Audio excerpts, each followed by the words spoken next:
Asan na yung flood control plan na sinasabi para sa 10 taon? Yun.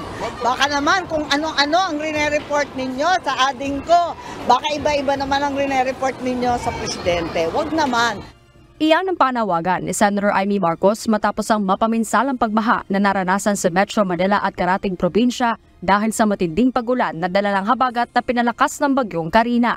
Anya, itigil na muna ang turuan kung anong sanhi ng matinding pagbaha at dapat nang solusyonan ang flood control projects lalo na't panahon na ngayon ng tag-ulan. Dismayado ang presidential sister dahil mahigit 400 bilyong piso umano ang nilalagak ng mga mambabatas para sa Department of Public Works and Highways o DPWH at iba pang ahensya ng gobyerno para sa mga proyekto kontra baha. Medyo nakakapikon kasi sa totoo lang hindi naman nagkulang ang Congress at Senado sa pagbibigay ng pera para sa flood control. Kung tutuusin, 450 billion. Halos 1.4 billion a day ang flood control budget. Kung isusuma total mo lahat ng agencies mula sa DPWH pababa, asan napunta yung pera?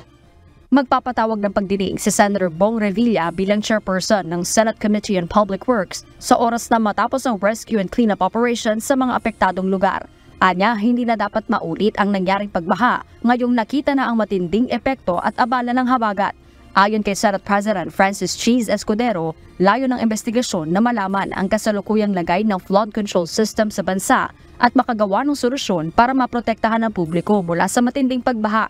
Anya, hindi katanggap-tanggap ang paulit-ulit na epekto ng pagbaha sa mga komunidad. Sabay tanong kung ano nang nangyari sa infrastructure program ng administrasyon. Ipinunto rin ng senador na aabot sa 255 billion pesos ang inilagak na pondo para sa flood control projects ng DPWH sa ilalim ng 2024 national budget na mas malaki pa niya sa pondo ng ibang sektor gaya sa irigasyon, pagpapatayo ng mga bagong ospital at maging panukalang budget para sa Departments of National Defense at Social Welfare and Development. Harleen Delgado, UNTV News and Rescue. Diyos ang aming sandigan, serbisyo publiko ang aming pinahahalagahan.